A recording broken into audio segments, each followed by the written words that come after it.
They said gray paved the way, chased the rain, release the pain, least you sane, getting paid, trend setting, brighter day, dope a rap, tight as that, high and deadly, I'm a fighter jet, journey. My favorite time of the year to talk some MLW draft. OG Boricua Dandara, Rob K, Muffins Martinez. As you can see, this draft might have just took, unfortunately, our guy Rob K to the back, put the shotgun to the head, and boom, because I think he's feeling a certain kind of way. I'm still excited. I still like what I see. Like I got to say, like, share, subscribe, all that good shit. But Ichiban, gentlemen, talk to me because I like this move. I talked with Bill Vink because he knows about the indie scene way more than I ever will. And he was super high on Ichiban. And he thinks that this, if I'm saying his name, my fault, I fuck up everybody's name. But he was saying that this is going to be a huge addition to the middleweight division. Well, I say, do you want Muffins to go first, or you want me to drag everything down? Go ahead, brother. Go ahead. Okay. No.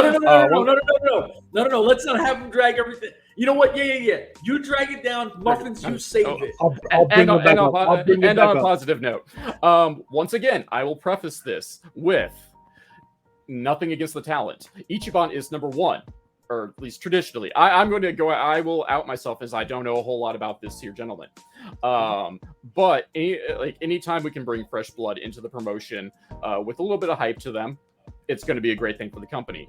The company really needs more middleweights right now because the last batch of roster turnover really kind of gutted the division, and there really isn't much of a middleweight division right now for the most part, or at least the people that seem to be sticking with the company, and those who possibly could be middleweights are kind of bouncing all over the place between like the tag and or I guess you'd call it the heavyweight division. But he is coming with a bit of hype into him, even though I just haven't done my due diligence to see what he's truly about. But what I've seen of him online, he seems to be a lot of fun, so I'm down with it.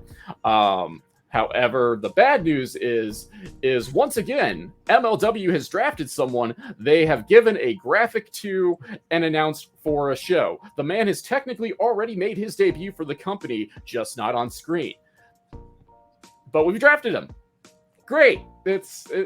Once again, we've drafted someone we've already signed, which defeats the purpose of a draft. Like most of this here draft has been like an utter waste of time on that front. It's great to see the new talent in, but hold off on the announcements if nothing else. Like if you're not going to televise it, just keep them under the radar. They, him, Tiara James, like didn't need a graphic or anything. Like they should just like kept him under the radar, and then bam, now it's draft time, and it's a surprise, and it would be groovy. But that's not the case. They've just, drafted a bunch of people they've already signed, taken away the big sports feel, and makes me hate myself for watching it and wasting that 2 minutes of time. Hey, all I know is every time I hear the name Ichiban, it takes me back to that Method Man song, the lyrics, ooh, ah, Ichiban. So that's where I get the Ichiban from. But like Rob K said, once again, another draftee who already had a match, and a graphic played up already gets drafted. So if that's going to be the theme for love of God, just give us every person that you already announced for the next show, and just drop them every week or 2-3 times a week, and instead of just giving us a 1 week name and it's the same person we've already seen or heard of that's going to be already on the last taping. So, but it is what it is. At least they said that he's signed to a multi-year deal, so he'll be there for at least 2 years.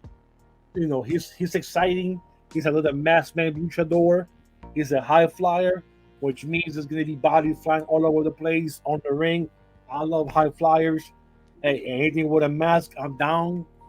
So for that part, I'm definitely excited in Ichiban. But Rob K mentioned the same thing. If he's going to keep drafting people that you already mentioned on the last tapings, then what's the point?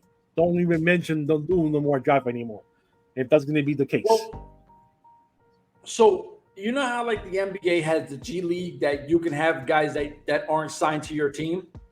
Yeah.